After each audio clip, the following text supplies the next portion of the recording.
বর্তমান কওমি মহিলা মাদ্রাসা নিয়ে যদি আমার অভিব্যক্তি জিজ্ঞেস করেন, তাহলে আমি আমার ব্যক্তিগত অভিজ্ঞতা থেকে এবং আশপাশে চারপাশে আমি যা কিছু দেখেছি তা থেকে আমি বলবো যে কওমি মাদ্রাসার ভিতরে মহিলা মাদ্রাসা যেগুলা, কওমি পুরুষ মাদ্রাসাগুলো আলহামদুলিল্লাহ এখনো মানে ভালো চলতেছে খুব।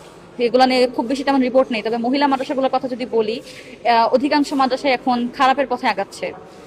বিশেষ করে কিছু কিছু প্রতিষ্ঠান এমনও আছে যেখানে টিচাররা যারা যারা নাকি শিক্ষিকা, মানে আলেমা শিক্ষিকা বলেন বা পুরুষ শিক্ষক বলেন, এমনও হয় যে তারা ভিতরে ভিতরে এরকম ছাত্রদেরকে টর্চার করে, ব্ল্যাকমেল করে রাখে, কিন্তু এটা বলার কোনো ওয়ে তারা রাখে নাই, ব্ল্যাকমেল করে বিভিন্ন রকম চাপায় দেয়। এখন দেখা যায় ছাত্রছাত্রীরা তো এমন হয় যে তাদের আর্থিক অবস্থা তারা দুর্বল, যে কোনো দিক থেকে তারা দুর্বল, তারা এটা নিয়ে আইন শাসনের কাছে বিচার দাবি জানাতে পারে না, তারা বিচার চাইতে পারে না।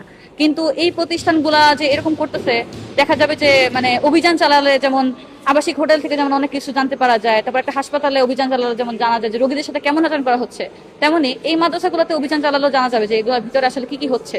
মহিলা মাদ্রাসায় পুরুষ শিক্ষক, কারণ মহিলা মাদ্রাসার যে সমস্ত সিলেবাসের অন্তর্ভুক্ত দেখা যায় যে অধিকাংশ মহিলা যারা নাকি মানে মাস্টার্স কমপ্লিট করে, দেখা যায় তারা অধিকাংশই পাঞ্জাবের জগতে একটি বিশ্বস্ত নাম শাবাব এথনিক ওয়্যার।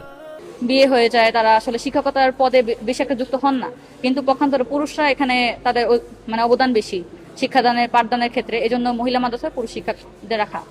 আসলে শিক্ষক তো শিক্ষকই, শিক্ষক পুরুষ বলি মহিলা বলি, শিক্ষক যদি শিক্ষকের মতো হন তাহলে তো আর অসুবিধা নেই, কিন্তু সেখানে যদি মানে খারাপ কোনো কিছু ইনক্লুড হয়ে যায় তাহলে তো আর সেখানে শিক্ষকতার কোনো বিষয় অবশিষ্ট রইল না।